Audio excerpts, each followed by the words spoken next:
Hello everyone and welcome to Fiction Friday. Today we have episode 11 of The Lightning. I hope you enjoy it. Frederick left the last ogre bleeding in a heap on the ground and ran for all he was worth towards the ongoing battle. In the skies above, 2 ogres battled 6 sorcerers. He didn't know much about sorcerers' duels, but somehow it appeared the badly outnumbered ogres were holding their own.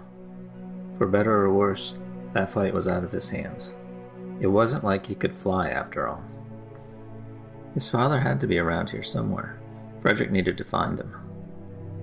The coppery tang of fresh blood drew him a little off his intended path. He skidded to a halt in front of a shallow crater. A body dressed in a crimson robe lay in the center of the depression. One of the sorcerers must have gotten hit pretty hard to make a hole like that. A little ways away he spotted a decapitated body in a warlord's uniform off to one side. He gasped when he saw the sword lying beside it. Heaven's mercy. He recognized Lizenor, the demon's sword. That meant the body. Who did this to you? Not that he expected his father to answer. There were no threats in the area, at least on the ground. He could take a moment to try and figure out what happened. It was an ogre. Frederick sprang to his feet and spun a fast circle, sword raised. He found nothing but darkness and the distant sound of battle. Down here. The voice was more in his mind than his ears, but somehow he knew it came from the sword. He crouched in front of the demon sword. Father said the spirit of the blade hadn't spoken to him since she agreed to accept him as her bearer. He preferred it that way, though Frederick assumed the spirit would have told his father whatever he needed to know. Lizenor? What happened? Dornkirk met his match. I've never encountered a berserker as powerful as the one your father battled. It used internal as well as external soul force. Your father gave it his all, but in the end he lacked the strength to prevail. Frederick tried to imagine an enemy so powerful that his invincible father couldn't handle it and failed. In all his years he never knew his father to be challenged by an enemy, much less overwhelmed. How can an ogre use sorcerer abilities? My guess is that power was transferred to it by the dragon. Much as a warlock gains power from a demonic patron, I suspect these ogre sorcerers gain their new talents from their mistress. But you don't know for sure. If the dragon could give that sort of power to her servants, why haven't we encountered one before? Frederick stood and shook his head. It doesn't matter. I'm going to find this monster and kill him. I will help you. I can do it myself. I owe it to my father. In your depleted state, all you'll accomplish is your own death. Your potential is greater than Dornkirk's. It would be a shame to waste it in a futile fight. How can you help? I can restore your soul force and reinforce it with my own power. Frederick ground his teeth. You held back some of your strength during the fight? That might have been the difference between him living and dying. Any given human can only contain so much demonic soul force. He almost heard her sigh. Had I given Dornkirk any more than I did, it would have killed him as surely as the ogre's sword. Contrary to what everyone seems to think, I can't solve every problem my bearer encounters. I'm a demonic spirit, not a god. Frederick hesitated. The demon sword wasn't likely to lie to him, and it was right about his condition. He used too much power here and at the inn. If Frederick encountered even a regular berserker, he doubted he'd defeat it in his current circumstances. Very well, we'll avenge him together. Frederick bent and scooped up the blade. Power rushed into him. His core refilled and overflowed, infusing soul force into his body. The aches and stiffness from his earlier encounters vanished. All his senses sharpened to a degree he'd never experienced before. A ways down the street, a guttural voice said, "At last I have you. Time to die, human king." The king. Frederick accelerated to lightning speed and closed the distance between him and the voice in a heartbeat. An ogre armed with a steel sword stood over King Adam in the ruins of a dilapidated house. The sword went up. Frederick swung Lizenor with all his might. Somehow the ogre sensed him coming. Its weapon lowered and intercepted the strike. The force of the impact sent the monster flying. Frederick stopped to check on the king. "Are you okay, Majesty?" King Adam managed to nod between coughs. "Andrew?" He's fine. Helena and the Crimson Legion took him to the safe house. The king smiled with blood-flecked lips. Thank you. I am sorry about your father. Frederick shook his head. Don't be. He died in battle protecting his king. Father wouldn't have wanted it any other way. The ogre climbed to its feet, seeming no worse for the impact. Excuse me, Your Majesty. Frederick bowed and channeled more soul force. Is this the one? Yes. He killed Dornkirk. The ogre rested its massive sword on his shoulder. Run along, pup. No need for you to die today. I don't think so. You took my father's head. I'm here for yours. For just a moment the ogre looked tired beyond words, then it attacked. Frederick met it at lightning speed. Even at his maximum acceleration, the ogre kept up.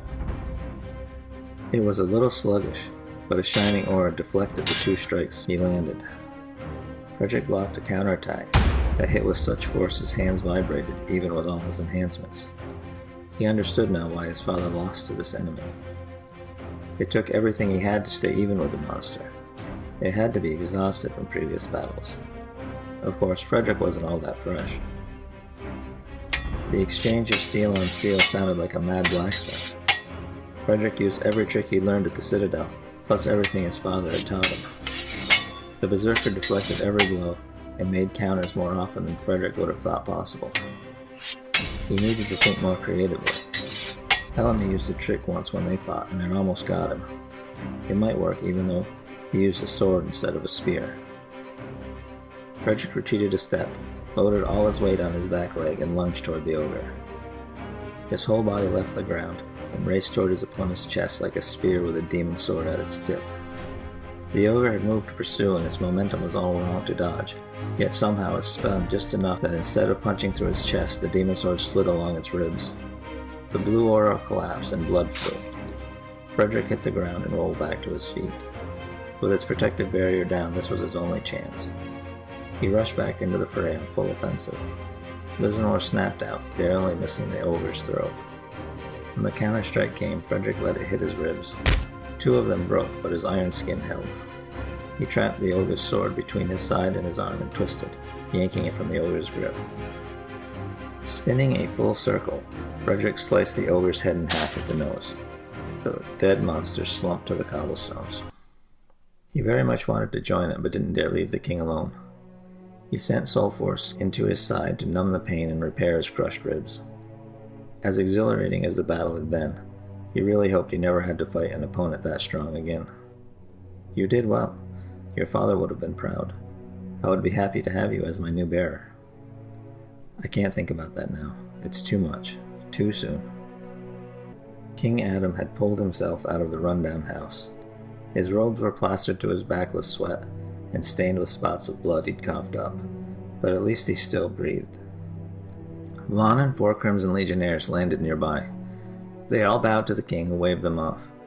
I need to lie down, the king said. Of course, Your Majesty. One of the sorcerers approached. I'll take you to your chamber. Is the castle secure? Frederick asked. We've defeated all the ogres, the sorcerer said. You're certain? The castle's been searched? No, but I'm sure we would have sensed them if any of the monsters remained. Do you have a better suggestion? Frederick didn't care for the sorcerer's tone, but he let it go.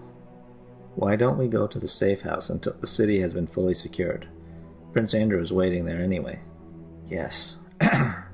Take me to my son. As you command, Your Majesty. The sorcerer shot Frederick an angry glare before wrapping the king in a soul force bubble. I'll begin sweeping the castle, Frederick said. I still have most of my strength. Lon moved to stand beside him. I'll help. Frederick nodded his thanks, and the 2 men strode off toward the castle, while the king and his protectors flew off. Andrew would be pleased to see his father, but given King Adam's condition, he wasn't sure how much longer they'd have.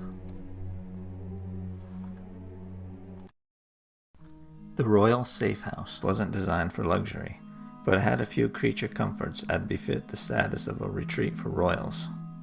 The small windowless study held an iron stove that burned with a pleasant fire, 2 leather chairs newly dusted, and a selection of leather-bound books in a case against the back wall.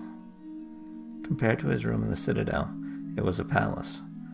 Andrew didn't have patience enough to enjoy the soft chairs or selection of wine. Instead, he paced. 5 steps, turn. 5 steps, turn. At least there was a rug to wear out. The cold stone floor bore his endless strides with total indifference. Could you possibly stop that for 5 minutes? Helena leaned against the wall beside the door, spear in hand. The bloody gash in her chest had fully healed, though she'd be needing a new uniform soon. I need to do something or I'll go mad. His father was in danger and his best friend was out fighting to protect him. He should be there too. It was impossible, of course. Andrew accepted that. As the future king, he needed to remain secure in case the worst should happen. He had responsibilities beyond his own desires. For a moment he stopped his pacing as that serving girl from the Bright Moon Inn appeared in his mind's eye. If he'd just restrained himself, she might still be alive. He resumed his march. All these horrible things flashed through my mind over and over again. For all I know, I may be king. Frederick might be dead and the capital in flames. I feel completely useless stuck in this gopher hole. I'm worried too, but if there's one thing certain, it's that we should never underestimate Frederick. He'll survive and rescue your father. I have to believe that, or I'll go as batty as you. Andrew paused and grinned. You make an excellent point, though that's hardly a polite way to address your future king. She favored him with a rude gesture which finally drew a laugh. He sucked in a breath to retort when she held up a hand. Someone's coming.